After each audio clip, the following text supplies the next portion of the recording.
Salut les amis, j'espère que vous allez bien. J'ai acheté cet amplificateur sur le Bon Coin il y a quelques semaines. Aujourd'hui, je vous fais la présentation des fonctionnalités ainsi qu'un test d'écoute. Cet ampli, vous pouvez le trouver sur le Bon Coin entre 100 et 200 euros. Donc le modèle, c'est le Tech AR630. Il fait 2 fois 60 watts sous 8 ohms. L'amplificateur fonctionne en classe AB. Il mesure 43 cm de large par 33 en profondeur et 12,5 en hauteur. Cet intégré est muni d'un correcteur de tonalité. On peut ajuster les basses et les aigus, ainsi qu'une balance. On retrouve une touche mute.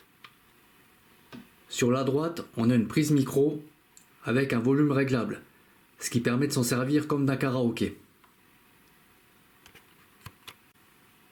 On retrouve une touche loudness, une touche source directe et le sélecteur d'enceinte A ou B ou A et B.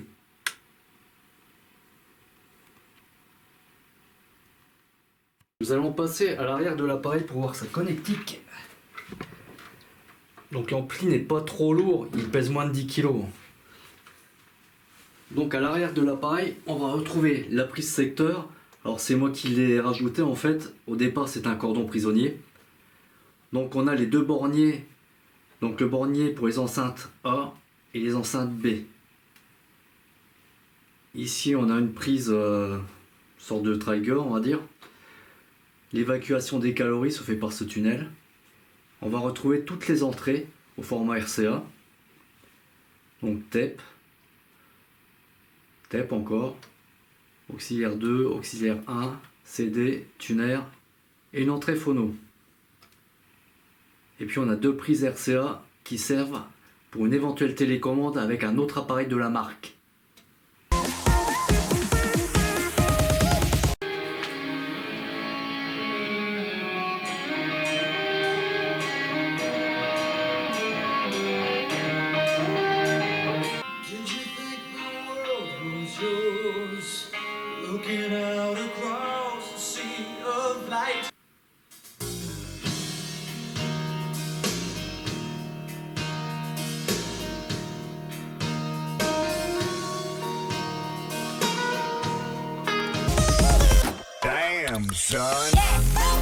Qu'est-ce que je pense de l'écoute de cet ampli? Alors je trouve qu'il est assez dynamique. C'est plutôt une écoute en V. Donc avec les basses assez présentes ainsi que les aigus. Et le médium un peu en retrait. Au niveau de la scène sonore, on n'a pas vraiment de profondeur. Ça s'améliore quand même lorsqu'on appuie sur la touche source directe. On a malgré tout une bonne séparation des instruments. Après c'est une écoute assez physiologique quelque part. Alors faut surtout pas mettre le loudness parce que là ça devient catastrophique. Mais sinon l'écoute est assez flatteuse, assez agréable. Mais le relief n'est pas assez prononcé à mon goût. Dans quelques temps je ferai un comparatif avec un ampli qui fonctionne en classe D et qui coûte légèrement plus cher. On verra s'il y a une réelle différence et puis si le numérique marche mieux que la classe AB des années 2010. Voilà les amis, sur ce je vous dis à très bientôt. Allez, à ciao!